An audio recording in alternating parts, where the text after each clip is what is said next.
Que iba a aprovechar Florencia, digo, bueno, un gusto, qué noche, digo, qué tema para arrancar pues justo yo iba por ahí a charlar y por ahí la voy a dejar para dentro de un ratito al tema que íbamos a charlar un poco del tema de la biografía tuya, pero aprovecho este comienzo para empalmar con un tema justo en el cual mi compañero acá de fase uno, el profe de Ángeles, escribió una columna espectacular en Perfil el fin de semana, que es el tema de la antipolítica, cómo está subiendo todo este movimiento de la antipolítica. Bueno, y él habló puntualmente de la figura de un referente que es digamos, el DIPI, no sé, no recuerdo cuál era el nombre real, pero un referente, el tema del cantante de cumbia, como que es el que está en este momento encarnando toda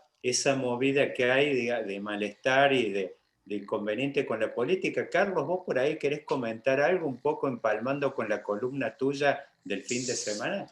Sí, a ver, daría para muchas cosas, pero vamos un poquito al grano. No es nuevo la antipolítica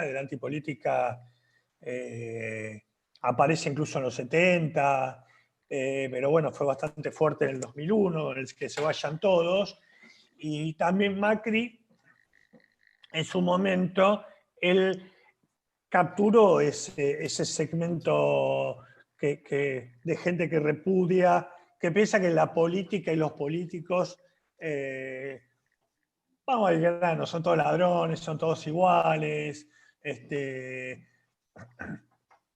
y había apostado a Macri. Y bueno, Macri de alguna forma los defraudó, y ahora, bueno, vuelven a encarnarse en distintas figuras, y una es el Tipi, ¿no? Que es un cantante de cumbia, que hace elogio a venir de abajo, diríamos una contrafigura peronista, como me escribía ayer una periodista, clásicamente reaccionaria, la figura del Dipi, con todas las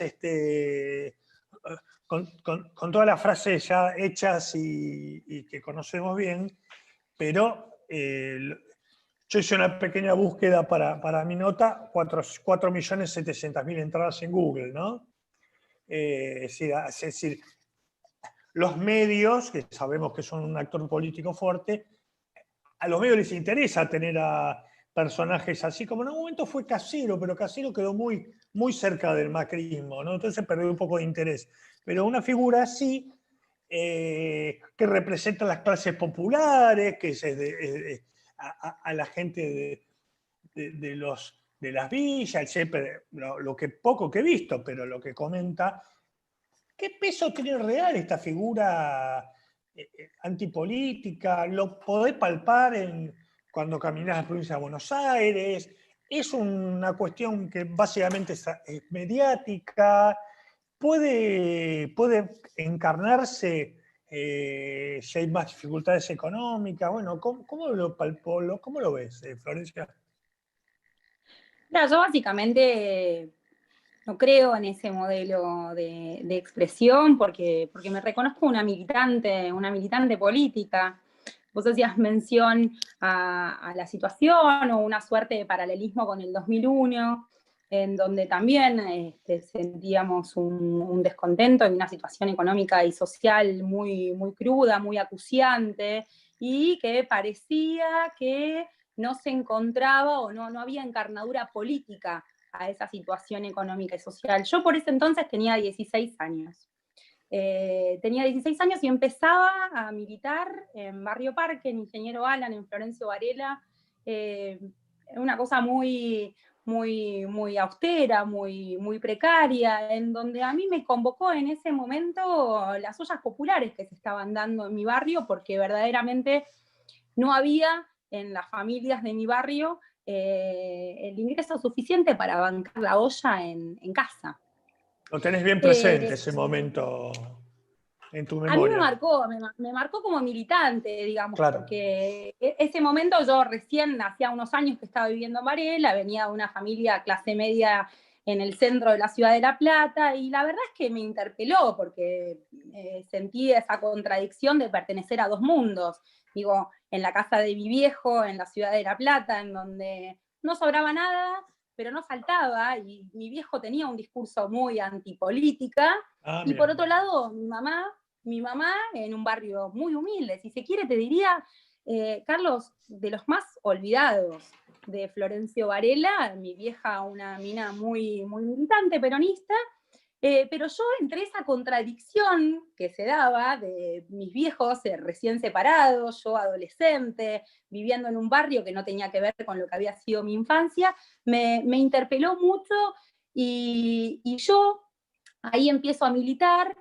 Más adelante en la facultad le empiezo a meter el contenido técnico a eso a esa desigualdad, y encuentro en el peronismo y en la política la herramienta para transformar esa realidad. Y digo esto porque después del 2001 vino un proceso que fue muy fuerte para mí, en donde aparecía un tipo del sur, Néstor Kirchner, de repente, en un acto en Florencio Varela, y nos hablaba de universidades en el conurbano, nos hablaba de hospitales de alta complejidad en Varela, y yo la verdad que cuando lo escuché la primera vez dije, este tipo está loco. Si nosotros no podemos resolver los cortes de la ruta Calchaquí, no podemos resolver las ollas populares, y nos habla de esto. Y la verdad que a mí la irrupción de Néstor y la convocatoria que nos hizo a los pibes en ese momento me voló la cabeza. Me voló la cabeza. Y digo esto porque sí, claro que siento que hoy hay un fuerte paralelismo en el contexto económico y social que estamos viviendo en Argentina. Nosotros venimos de un proceso que en términos económicos fue fatal, que fueron los 4 años de Macri, y la pandemia profundizó y agudizó la catástrofe social y económica que estamos viviendo, sobre todo en los barrios populares. Ahora, a mí me voló tanto la Perdón, cabeza y me Florencia, marcó tanto el fuego. perdón si podemos parar un poquito ahí, que justo me gustaría Sí. enganchar la apertura que tenía pensada con vos, que justo, bueno, fuimos por otro lado, que es el tema de tu biografía. Yo uno de los aspectos más interesantes que he visto de tu historia personal, vos mencionaste uno que tiene que ver con Florencio Varela. Y después el otro, que por ahí todavía no lo habías mencionado, que es el tema de La Plata. Es como que hablando de que vos vivís en los suburbios de La Plata, hablando de Ciudad de las Diagonales, es como que tu vida está tocada como por el cruce de dos diagonales que tienen que ver Florencio Varela y La Plata. Y yo digo eso un poco como estas historias que yo eso me suena muy como peronista, en el sentido que si vos me decís, no sé, lo asocio con la historia del peronismo, por ejemplo, Mar del Plata, que es un lugar como que son esos lugares de cruce, esto que le llaman los franceses, que uno tiene los supermercados Carrefour, viste, que es el lugar como de cruce, de confluencia entre, digamos, dos territorios, dos sociedades, dos lugares. Yo estoy más compenetrado por años que trabajé en La Plata, pero es como que me da la idea, viste, que es como el cruce entre dos historias que tienen que ver, como dijiste vos, con un barrio, digamos, plagado, lleno de sectores populares, tejido de pequeños comercios, pymes, todo eso, y La Plata, por otro lado, que es una ciudad como que tiene un patriciado, el tema de la universidad con todo eso de punta, museos, digamos, es todo como una ciudad, es como una especie, tiene muchos paralelismos con la ciudad de Buenos Aires. ¿Cómo tocan estas diagonales digamos, cómo sentís esto vos, digamos, qué análisis haces de esto? Bueno, en términos personales es algo que me sigue atravesando. Yo siempre traté de unir esos dos mundos a los que pertenecía y que eran muy diferenciados. Mi viejo vivía en 758, los que conocen La Plata van a saber que es pleno centro platense, un piso, a todo culo si se quiere. Y mi vieja vivía en un barrio en donde la mayoría de las calles eran de tierra. Yo cuando empiezo el secundario, ya viviendo en Varela, me tenía que tomar un colectivo, el 324, para ir al centro de Varela, a la escuela donde yo había iniciado el secundario. Y muchas veces, en el año, muchas veces, ese colectivo, el 324, dejaba de pasar por mi barrio porque las calles no podían ser transitadas por el micro, estaban detonadas. Entonces, teníamos que caminar a veces 35 cuadras para llegar a tomar el colectivo, y yo puteaba y decía, qué injusticia, esto no puede ser, porque claro, venía de 7:58.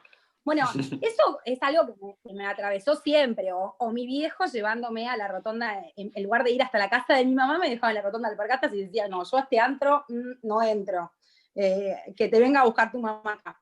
Eso me marcó mucho, y al día de hoy mi compañero de vida es platense. Yo estuve muy atravesada en mi vida militante por esta necesidad de construir ese puente y de encontrar esas herramientas para que mis afectos más cercanos de Varela, con quienes sigo compartiendo muchas cosas, tengan la posibilidad y tengan garantizado el derecho de acceder a cosas que a mí me resultaron que eran tan básicas y que veía que para algunos otros compatriotas no eran tan básicas, que eran esenciales para el desarrollo de la vida de la familia, de las personas, de los pibes como yo, pero que no estaban garantizadas.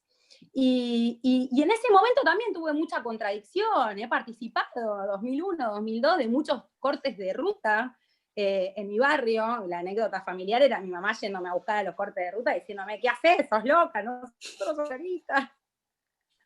La solución no está acá. Entonces, de algún modo, lo que quiero decir con esto es que cuando aparece Néstor y cuando nosotros iniciamos desde el peronismo ese proceso de 12 años y medio, en donde hemos avanzado y hemos conquistado tantos derechos postergados, un proceso que yo creo que quedó inconcluso, un proceso que se vio interrumpido y que hemos visto en los 4 años del macrismo, que los derechos no son irreversibles, sino que los procesos y los proyectos políticos deben de legitimarse y deben tener encarnadura en la sociedad. Creo que es una tarea que quedó pendiente, pero así todo creo que es desde la política. Yo creo que fervientemente nosotros hoy tenemos una oportunidad histórica de poder familiarizar y de encarnar un proyecto político con lo que le pasa al ciudadano de a pie. Yo creo que es un gran desafío y que no se me escapa, digo, cuando uno hace un análisis de la coyuntura y demás, si bien yo tengo un espíritu revolucionario y me siento parte de ese movimiento arrollador que va por la vida de los argentinos, transformando la vida de los argentinos con políticas públicas reales, que es lo que yo creo que es el peronismo, por eso yo me siento identificada con el peronismo.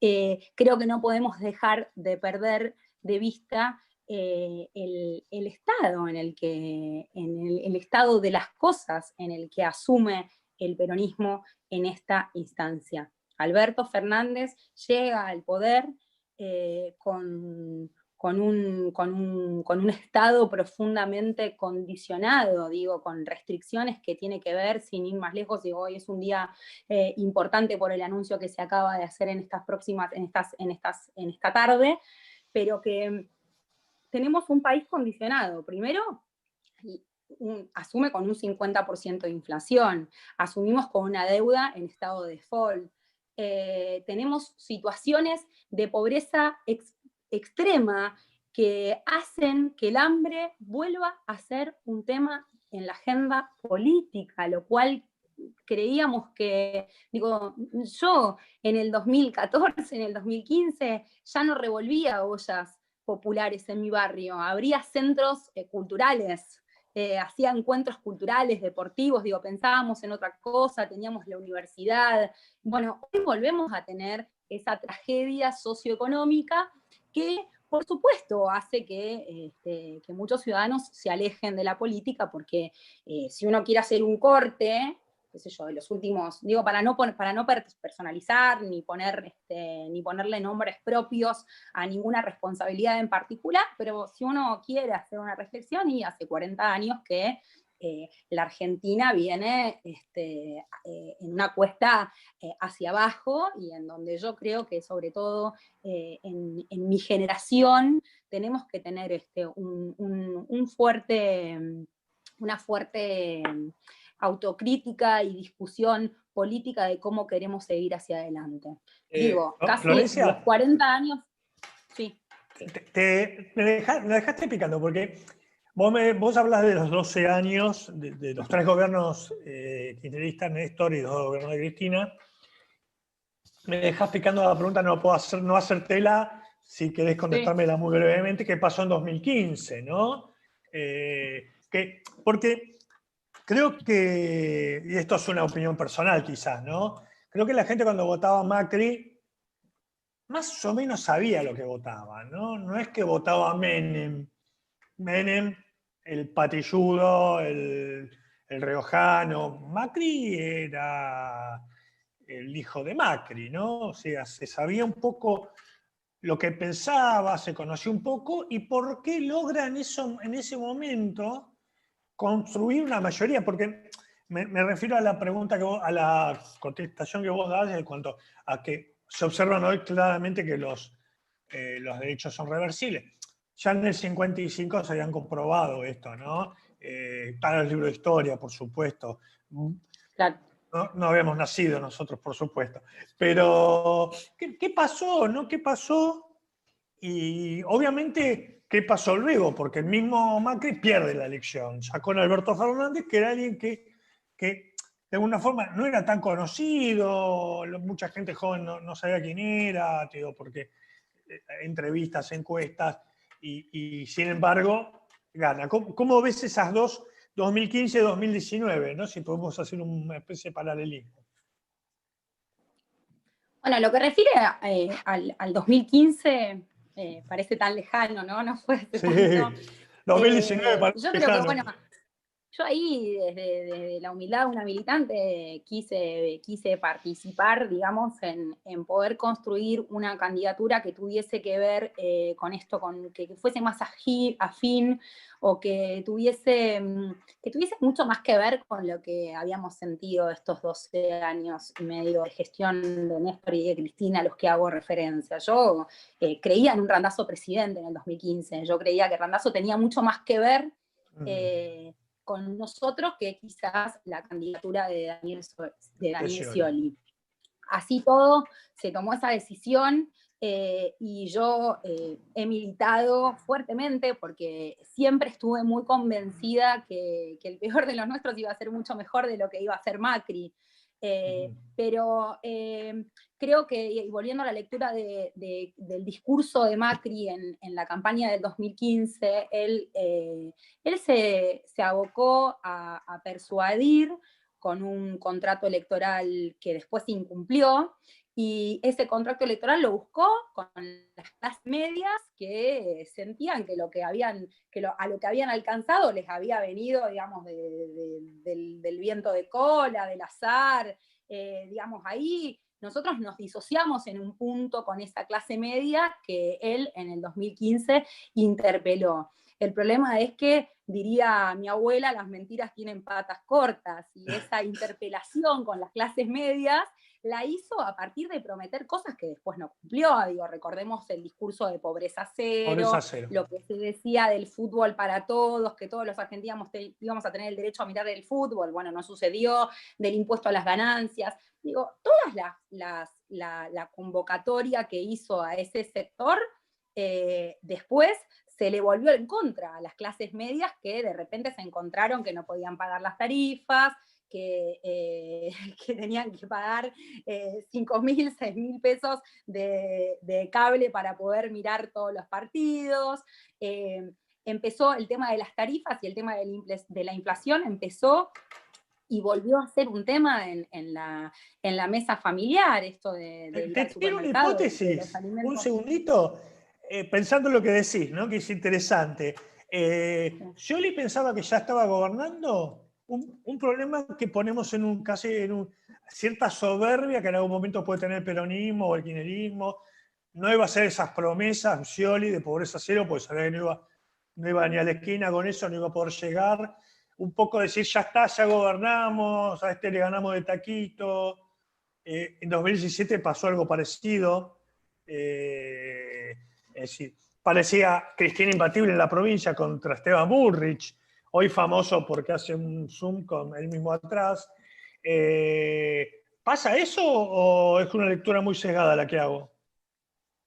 En el 2015, Sí, me en el parece que 2015 y fue... cierto peronismo que por ahí viene con mucha voluntad y con mucho de decir, bueno, me llevo el mundo por Sí, delante y no y mira las que condiciones, las correlaciones de fuerza, por decirlo de alguna forma.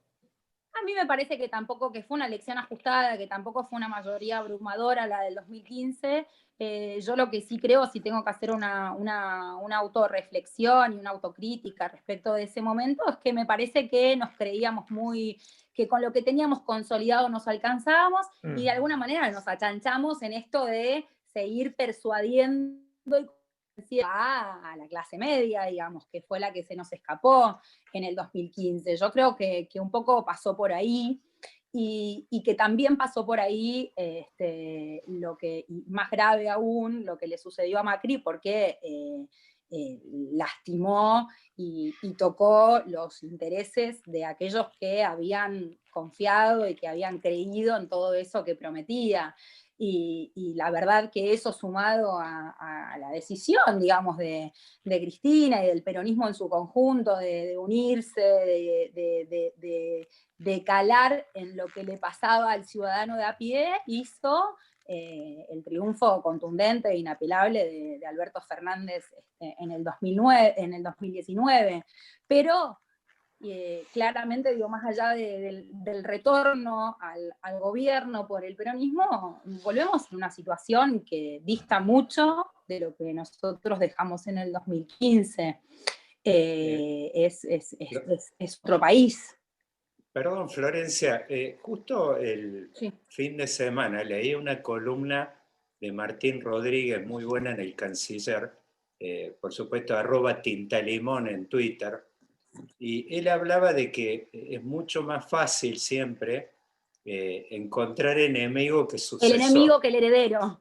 Sí, la Y leí. claro, ¿viste? Entonces, yo creo que de alguna manera, el proceso que vos estabas hablando, en 2015 es como que había un elemento de abroquelador, digamos, que lograba que era el tema, en definitiva, decir al frente estaba Macri. La verdad es que yo, una de las cosas que me da una inquietud de preguntarte es cómo estás viendo este extrañísimo proceso que está viviendo el peronismo, que es como que se unieron muchos que estaban caminando por carriles separados. Digo, el propio Alberto Fernández había sido un crítico feroz, digo, de muchas cosas, inclusive que señalaste vos, el tema del distanciamiento con los sectores medios, bueno, ni hablar, menciones puntuales donde fue con, bueno, el tema, por ejemplo, del memorándum con Irán, un montón de políticas, digo, que impulsó en ese momento el gobierno. Hubo una revisión y, bueno, ni hablar hoy esa foto tripartita que terminan haciendo en el acto Alberto, Cristina y Massa. Massa, de alguna forma, digamos, en su momento corrió por enfrente, con un frente justamente renovador, y ya te digo, no sé si él llegó a explicitarlo, pero prácticamente una especie de promesa implícita que tenía el Frente Renovador era prácticamente, yo te diría, no sé si decirte el encarcelamiento de Cristina, pero era un planteo fuerte respecto al tema de la revisión de prácticas, todo un montón de cosas. ¿Qué es lo que ocurrió? ¿Se ha disparado un proceso sucesorio en el peronismo? Simplemente, como planteaba el otro día, digamos, como que el enemigo era demasiado grande, los problemas eran demasiado grandes y eso llevó a que el peronismo momentáneamente, o no sé si es digamos, en una de esas uno puede pensar una evolución más de mediano o largo plazo, que el peronismo realmente se dio cuenta que le convenía caminar unificado. ¿Cómo estás viendo vos esta época tan extraña? Pues yo estoy viendo un montón que están juntos, como decías vos, de tu época que caminabas con Randazzo, donde uno los veía caminando por veredas separadas y con críticas que realmente eran feroces y profundas. ¿Va a durar el amor? Yo te completo la pregunta. A mí me parece que estamos viviendo un proceso histórico en el peronismo, en donde vos bien decís, ustedes bien dicen, venimos todos de historias distintas, de vertientes diferentes, que nos unió algo que es muy fuerte y que es el dolor de lo que estaba pasando con la Argentina, nos convocó el dolor por la patria misma. Eh, Me parece que esa convocatoria además, te lo digo en términos personales y sé qué es lo que le pasó a muchas compañeras y muchos compañeros, era algo que tenía mucha fuerza abajo, en donde vos ibas a tu básica, vos recorrías tu barrio y el clamor era, loco, únanse, saquen a esta gente, queremos vivir con dignidad, queremos ir a laburar, queremos ir a estudiar, queremos crecer, queremos habitar un país que pueda caminar. Eso fue muy fuerte, eso fue muy loco, creo que nos pasó, mismo esto yo lo he hablado con Sergio, digo, ese proceso de unidad me parece que tuvo que ver con eso y me parece que sigue siendo tan fuerte este desafío de ponernos de pie, que aún a pesar de algunas diferencias nos hace mancomunarnos en un esfuerzo compartido de ver qué grano de arena puede cada uno aportar en esta instancia, porque repito, digo, a nosotros no nos parece que hayamos concretado ninguna meta el hecho de haber ganado las elecciones, sino que el desafío está en poder revertir una tragedia nacional que es la que estamos atravesando. Y la verdad que a algunos les puede parecer un programa de gobierno minimalista, pero la verdad que yo veo que quienes tienen la mayor cantidad de responsabilidad política están llevando adelante un programa, te diría, con los pies en la realidad y con la menor cantidad de estridencias, empezar a desandar algunas cuestiones. Destaco indudablemente lo que sucedió hoy y el proceso de renegociación de la deuda por parte de Martín Guzmán, un ministro que, digo, sin ningún cotillón al lado, obtuvo esta renegociación que fue muy importante, que es una condición necesaria, pero no suficiente para ponernos de pie. Entonces, creo que vamos haciendo este gobierno de coalición al andar con una posición política muy clara. Digo, muchachos, si nosotros desde el peronismo no sacamos esto adelante, después nos va a costar mucho mirar a la cara a nuestros compañeros, a nuestros compatriotas. Entonces, yo siento verdaderamente que esto caló hondo en la dirigencia política, por lo menos en el peronismo, y que desde distintos lugares vamos haciendo lo que mejor sabe hacer el peronismo, digo, que es sacar a la Argentina del infierno, ¿no? Esto ya es una película repetida en nuestra historia.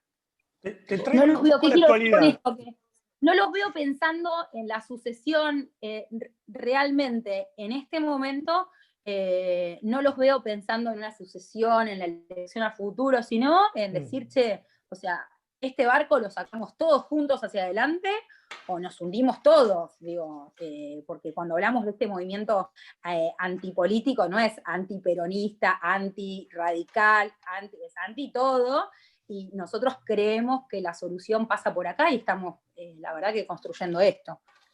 Sí, de hecho, discúlpame, la conexión con Duhalde, que fue uno de los temas de la semana pasada, venía a cuenta. Yo le tengo cariño a Duhalde.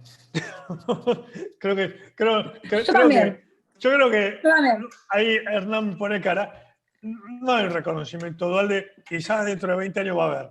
Pero bueno, tuvo un exabrupto tremendo con lo del golpe militar, que después lo reconoció el otro día. Y yo creo que le dio un poco de argumento a esta antipolítica que ya no piensa en Macri, sino piensa en una suerte de revival de Videla. Y esto se ven en en la violencia con que actúan, y los banderazos, y la anticuarentena. Te ponemos una lista de cosas que vemos que empieza a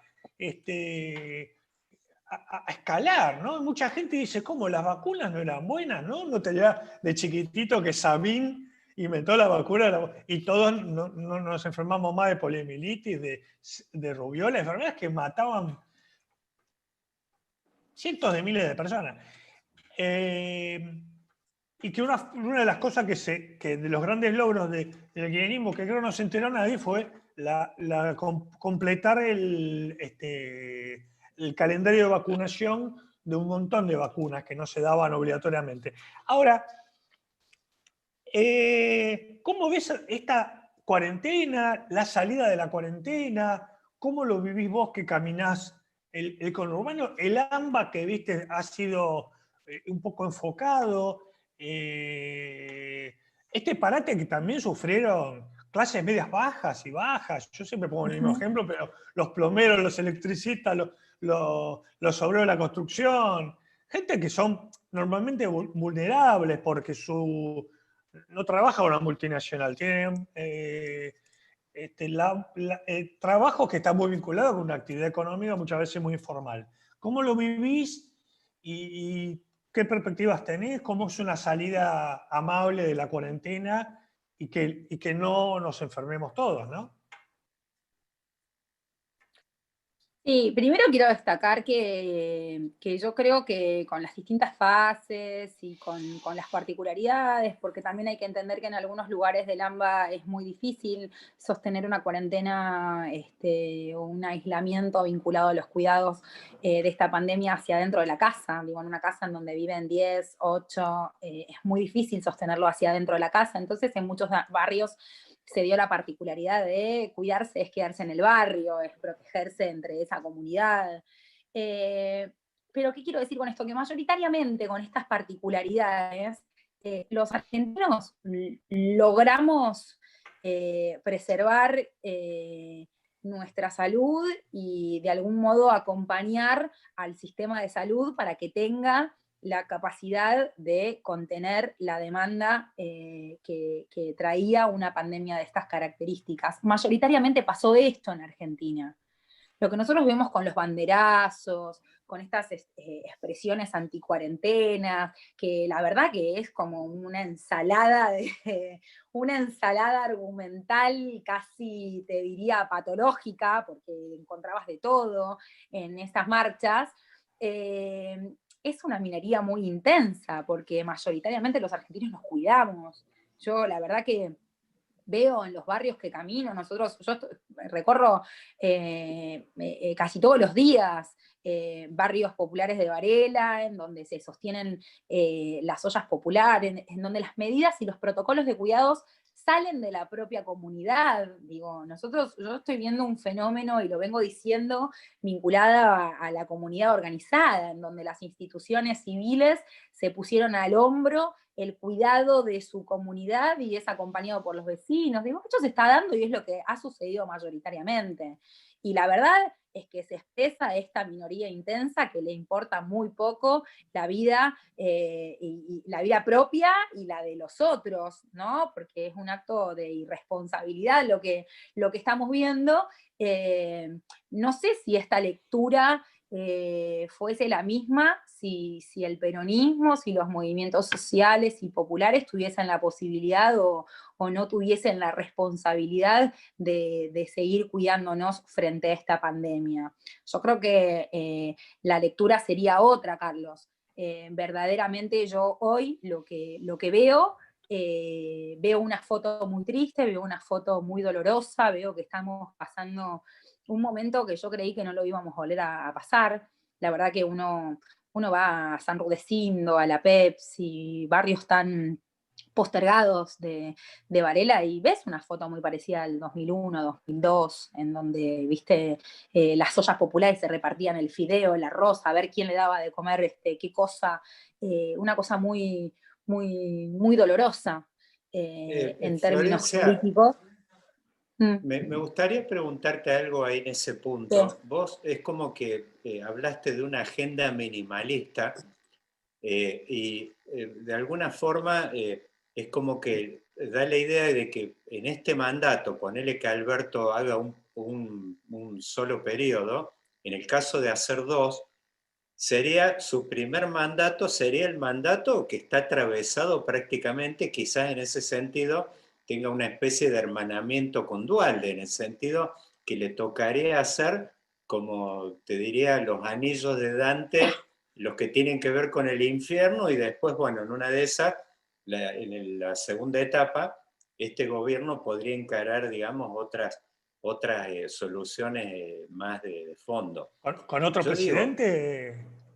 no, sí, Yo creo que lo que quizás, está haciendo Alberto, lo que está haciendo Alberto en este momento es heroico, porque nosotros ya estábamos en una situación muy difícil cuando asumimos en diciembre, y la verdad que esta pandemia nos puso en un lugar muy, muy complicado, muy jodido. Ya llevamos casi 200 días en esta situación, y así todo, digo, más allá de estas expresiones que decía de minoría intensa, muy intensa e irresponsable, más allá de esto, estamos cohabitando un país con un aislamiento de casi 200 días en paz social. Y esto, digo, no, tiene que ver con los casi 9 millones de IFE que están conteniendo ahí abajo, tiene que ver con las medidas vinculadas a que las pymes puedan sostener y puedan garantizar el salario de los trabajadores. Me parece que la construcción de los 12 hospitales modulares, pensemos que bueno, en la ahí, provincia de Buenos Aires, María Eugenia Vidal nos dijo en 4 años que no podía construir uno, y se hicieron claro. 12. Bueno, Entonces, ahí me a mí me parece gustaría, por que eso, parece minimalista, pero que es verdaderamente para destacar. bueno, ahí por eso quería preguntarte, porque es como que, digo, en esta agenda atravesada por la emergencia, hay dos proyectos en particular del gobierno, y con estos sectores que mencionábamos, ruidosos, de la calle, del banderazo, todo eso, hay dos proyectos en particular que el gobierno largó que, digamos, hicieron mucho ruido, es más, dispararon movilizaciones. Uno en particular, el primero fue el tema de la estatización o intervención de Vicentín. Ahí, cuando eso se largó, hubo argumentos dando vueltas que dentro de este hilo conductor de la emergencia, todo esto, en ese momento se habló de soberanía alimentaria, el tema de intervenir en un sector que es el que aporta las divisas al país necesarias en este momento crítico, es como que daba la idea como que hacía algún sentido dentro de este guión de emergencia. Ahora, este en particular que vos escribiste una columna el fin de semana en página 12, cuando el gobierno aparece con un tema de la reforma de la justicia.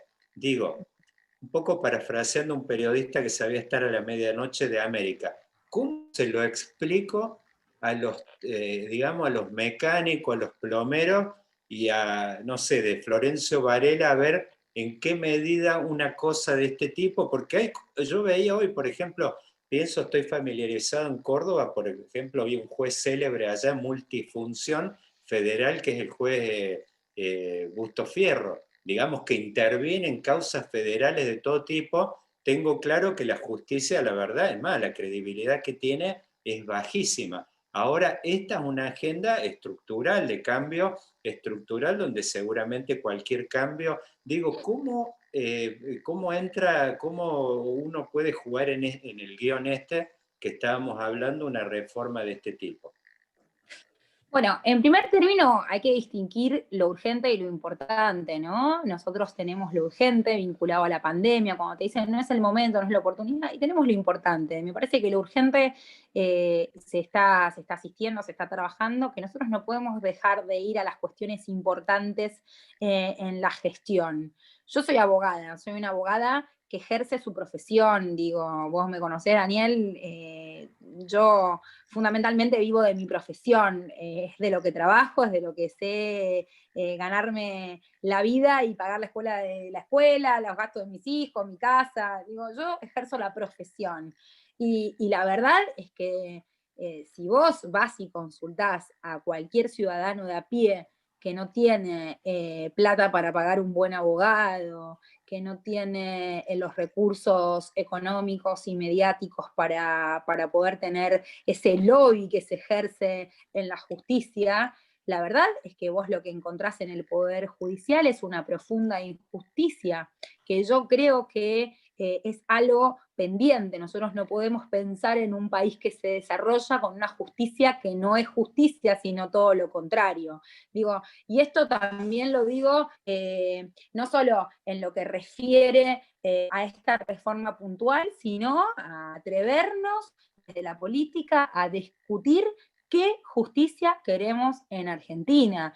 Y cuando hablo también de los poderes económicos concentrados que ejercen una presión indudable en los jueces, porque nosotros no tenemos jueces probos en nuestro país, sino más bien todo lo contrario, tenemos jueces que son más tiempistas que probos, y eso le hace un enorme daño al ciudadano de a pie.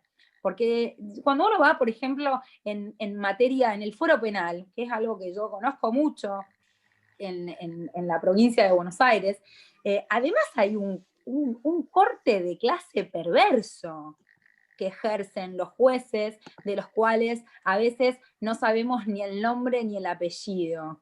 ¿Qué quiero decir con esto? Que ahí hay una discusión pendiente que nosotros no la podemos postergar. Los legisladores tienen que ir a discutir este tema al ámbito genuino de discusión democrático, que es el Congreso, porque los enfermeros van a trabajar, los policías van a brindar seguridad, digo, las distintas especialidades que son esenciales están llevando adelante su labor. Entonces a mí me parece bien y celebro que empecemos a naturalizar este tipo de discusiones, y repito, en el ámbito que hay que darlas, que es el Congreso, porque yo he leído y he escuchado, digo, uno puede estar en contra o no de alguna posición, pero lo que hay que abonar es el debate parlamentario, ¿no?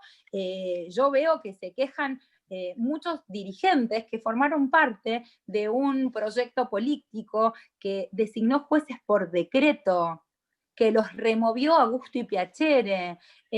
Digo, bueno, me parece que esto es algo pendiente y que encuentra su legitimidad en una encuesta que la podemos hacer cualquiera de nosotros. Mañana salís con un papelito y le preguntás a cuánta persona vos te cruzás si tiene credibilidad o no en la justicia en Argentina, y vas a encontrar la respuesta. Entonces, el momento claramente nunca es el momento de discutir un tema tan central y tan crucial para quienes, por supuesto, se ven afectados en su privilegio y en una metodología de impartir justicia que nos hizo mucho daño, que le hizo mucho daño a la Argentina. Digo, no quiero hablar de nadie en particular, pero creo que es algo que nos sigue haciendo daño, que siempre estemos discutiendo recurrentemente, y bueno, y este juez ahora, esta causa, la elevó, no la elevó, va a ir a juicio, no va a ir a juicio, y bueno, va a depender de las elecciones, quién lo aprieta, quién no. Me parece que es algo que en una sociedad pretendidamente democrática es una discusión que debe quedar saldada.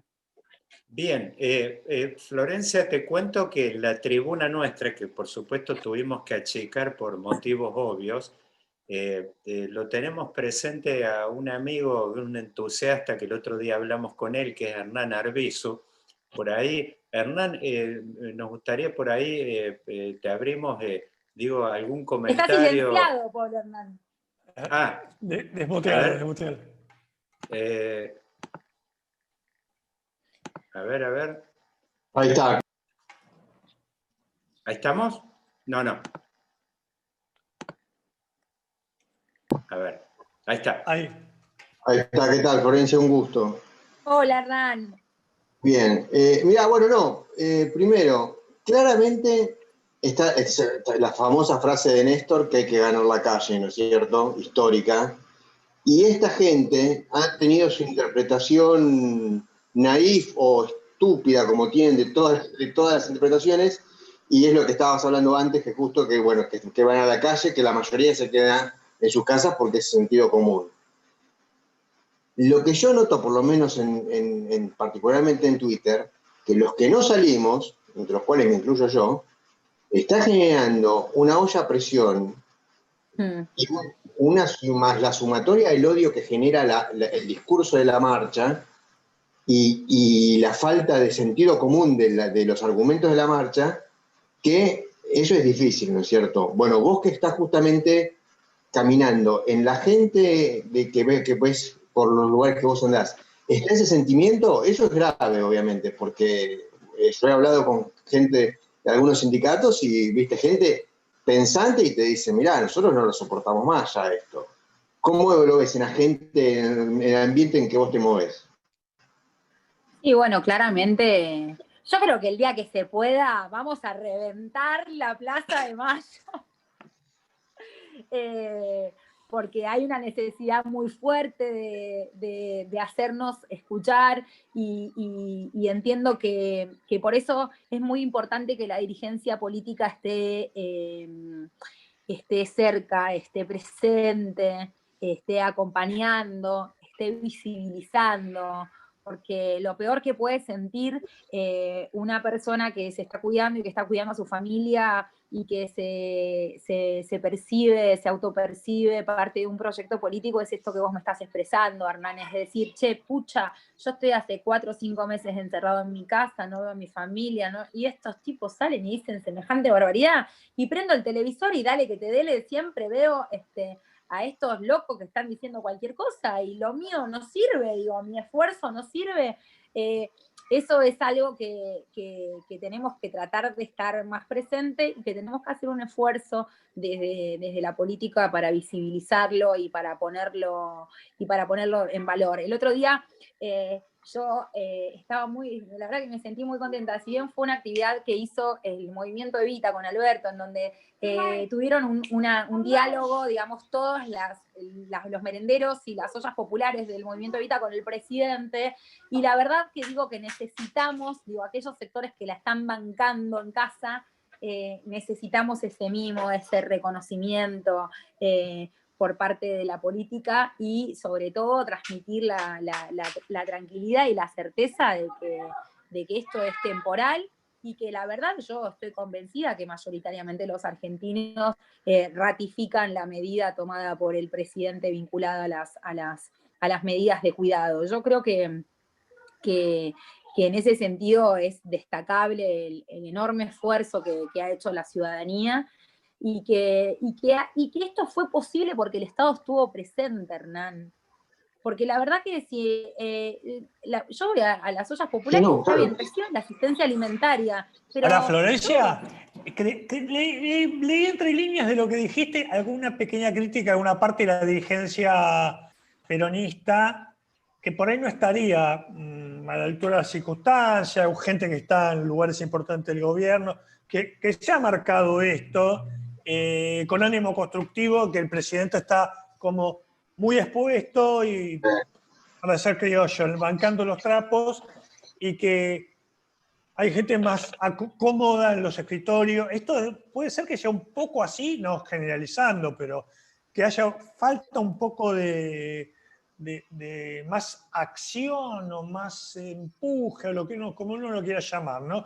Que lo que no quiere decir salir a la calle a una manifestación, digo, en la política pública, que es como vos arrancaste, ¿no? El peronismo, definiendo el peronismo como un conjunto de políticas públicas que sería para otra charla. No es la forma habitual que se define el peronismo. Tuviste ahí una originalidad importante. ¿Ves que falta un poco de mover el árbol? Power. No, a ver, yo creo que es una situación muy atípica. Indudablemente lo veo a Alberto en un rol, te diría, heroico, todos los días, explicando todo, con una pedagogía y con una paciencia. Pero te acordás lo que decía poco... Perón, ¿no? Si Dios baja todos los días a la tierra, no va a faltar alguno que diga... Sí, porque inclusive Cristina también los dos son gran comunicadores, pero Cristina tenía comunicadores no sé si de la talla de ella, pero tenía buenos comunicadores. En cambio, vos ves que si no habla Alberto, no puede hablar nadie. De hecho, cuanto más te pones a los medios, como decís vos, más capacidad, más probabilidad de equivocarte. Y es lo que puede llegar a pasar, ¿no es cierto? O agotar la imagen de él. Sí, yo creo que indudablemente en esta instancia, no quiero poner ni hacer referencia a ningún compañero ni compañera en Por particular, supuesto. pero sí, yo Sí. creo que nosotros, no solo en esta instancia de pandemia, sino para el post-pandemia vamos a requerir de un estado militante, de un Estado muy presente, de un Estado que no solo comunique en los medios de comunicación, sino que esté al frente de cada problema, de cada cuestión. Digo, yo igualmente lo veo en algunos, qué sé yo, lo veo a Juan Cabandier en el medio de los incendios que se están dando, y la verdad que me parece que hay que ir por ahí, que tenemos que, para salir de esta, vamos a requerir de muchos cuadros que estén batallando, digamos, transpirando la camiseta junto al presidente. Sí, y no es un dato menor, incluso hasta a mí me he presentado la contradicción, bueno, hay que ir, no hay que ir, hay que estar, no hay que estar, ¿cómo manejamos esto? Y la verdad es que yo creo que hay que estar bancando los trapos en donde mejor lo sabemos hacer, que es llevando adelante este tipo de acciones como la que se están llevando adelante en los barrios populares. Yo entiendo que viene por ahí, que por supuesto que quienes tienen la responsabilidad institucional tienen que dar de sí todo, porque estamos viviendo una situación muy compleja para el país y que por supuesto pone a prueba todo el tiempo los límites los límites del ejercicio de la dirigencia política, y yo creo que ahí no hay que aflojarle, que hay que estar, que hay que seguir construyendo, que hay que seguir fortaleciendo la organización popular en los barrios, que hay que seguir manteniendo viva esa llama que le da el sentido de transformación al peronismo. Digo, ojo, una cosa es ser realistas y tener dimensión del país que nos toca atravesar y sobre el cual tenemos que gestionar, pero tampoco hay que caer en esa posición de autocomplacencia, de empezar a justificar todo o de alvearizarnos y decir que todo está bien, sino que nosotros no somos esto, nosotros no somos una máquina de justificar, sino que nosotros estamos todo el tiempo viendo cómo podemos avanzar un poquito más. Entonces, creo que no tenemos que el peronismo no se tiene que adormecer, que nos tenemos que cuidar, que tenemos que sostener estas medidas de cuidado, pero que tenemos que de a poquito empezar a meter en la agenda política también ese dinamismo y esa velocidad que requiere un país que se quiere poner de pie. Eso no solo se hace con gestión pública, sino que se hace también con política. Florencia, yo digo para no abusar de tu tiempo, yo planteo la última pregunta mía y por ahí lo dejo a Carlos para hacer el cierre. Vos venís hace tiempo planteando, militando el tema del papel de la mujer en la política. Y la verdad que si uno ve la grilla hoy de intendentes del conurbano, uno lo que ve sí son intendentes más jóvenes, 20 intendentes más jóvenes, pero de aquellos viejos que le llamaban varones del conurbano, uno ve, son más jóvenes, uno podría decir hoy son varoncitos, pero igualmente uno lo que no está viendo una mesa que hoy dirían los chicos y muchas de tus colegas y vos misma, está llena Mucho de machirulo. machirulo. Claro, mucho No machirulaje, queríamos llegar ahí, pero... mucha testosterona en la ¿Qué mesa pasa? Claro, política ¿qué esa. pasa ahí, no? Claro, digo, ahí, ¿qué pasa? Vos sabés, bueno, yo en particular te pongo muchas fichas, ahí digo, estás en esa bracket de la generación alrededor de los 30 y pico, que obviamente me imagino que vas a jugar un papel importante, pero digo, ¿qué pasa ahí? ¿Es un techo de cristal o es un techo más que de cristal de cemento bien duro? ¿Qué es lo que pasa? Bueno, no sé si de cemento, porque en el conurbano sea algo que no hay mucho cemento, que digamos, por lo menos en Varela, nos tapa la tierra. No, ni cristal ni cemento. No, Me parece que claramente la complejidad que tiene en algunos distritos en el conurbano hace que fuese un territorio bastante hostil para el crecimiento territorial de las mujeres.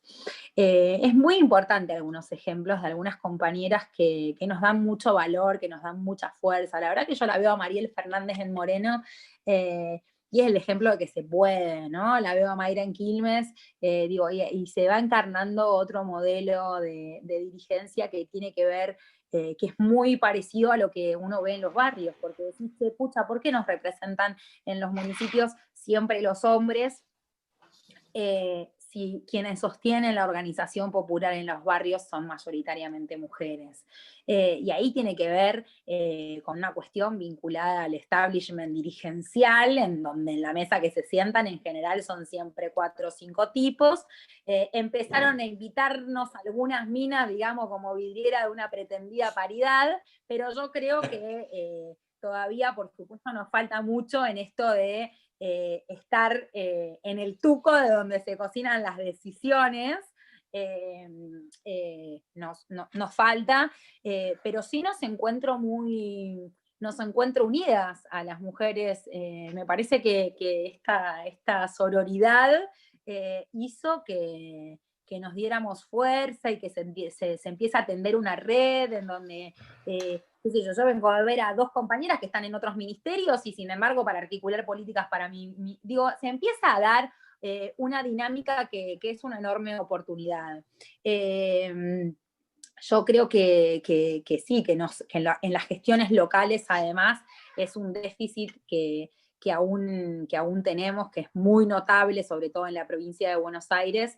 La ley de paridad nos sirvió para garantizar una paridad en el ámbito legislativo, pero bueno, llegó el momento, me parece, de asumir la responsabilidad política de algunas compañeras, como quien te habla, y de poder ofrecerles una percepción, un modelo de concebir a la política distinto. Y bueno, habrá que ver, se está todo por hacerse en ese sentido en el conurbano, me parece. La ley, digamos, de no reelección de muchos intendentes nos abre una gran posibilidad a muchas. Bien. Carlos. Bueno, Vanessa, te estaba escuchando atentamente porque me interesaba ese punto, porque redondeando, la emergencia voy a decirlo así, como nos puede llevar a una inacción también, ¿no? O a una situación donde uno dice, bueno, ¿para dónde salimos? Entonces pensar en futuro y pensar la Argentina como un campo de futuro, me parece que falta escucharlo también, ¿no? Las mujeres, los jóvenes, todas las minorías que han sido invisibilizadas y que hoy están reclamando su espacio y que también encuentran resistencia y dificultades.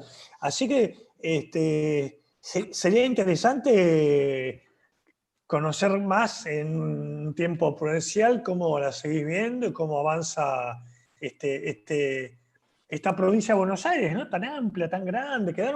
Habíamos hecho un punteo con Daniel de cosas que te iba a preguntar, quedaron un montón de cosas afuera, pero había 1000 cosas y la provincia es demasiado grande, si hay que dividirla, ¿qué se hace con el Eso da para otro Zoom, conurbano? digamos.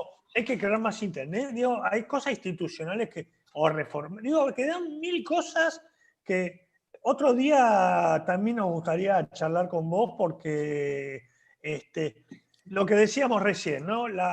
Para salir de la emergencia y pensar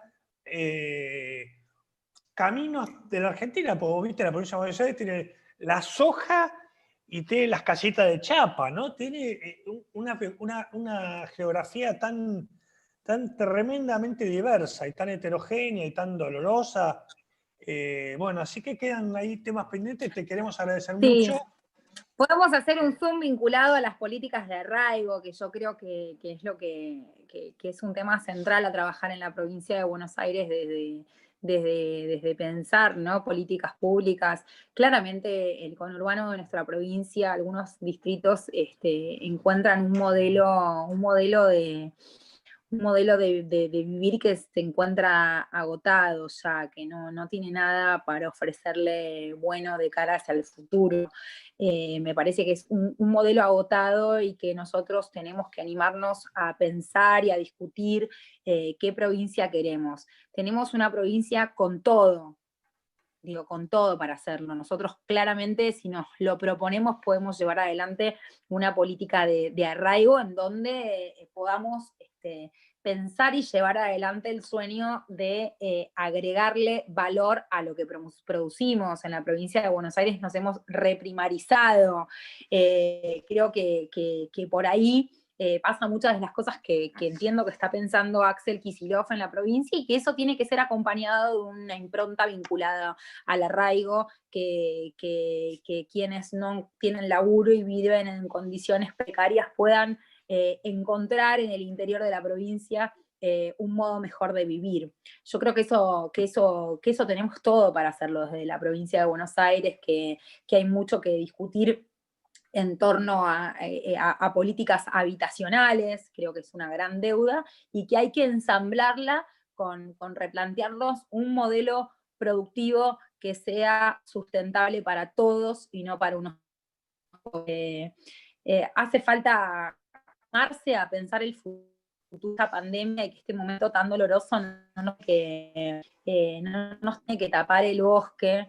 Yo por lo menos es un ejercicio que hago casi cotidianamente, no sé si porque soy madre de 3 pibes, y a veces cuando me quiero morir digo, no, tengo que pensar hacia adelante.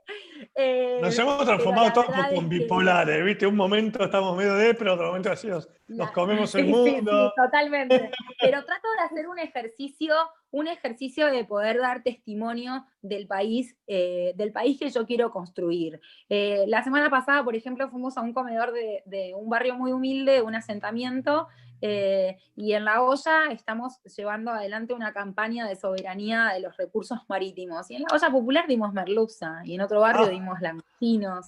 Entonces, trabajar en la emergencia, pero también no dejar de pensar en el país que tenemos que construir, porque yo creo que, y volviendo al tópico que me dijo Daniel, íbamos a hablar mucho de juventud, les cuento, íbamos a hablar mucho de futuro.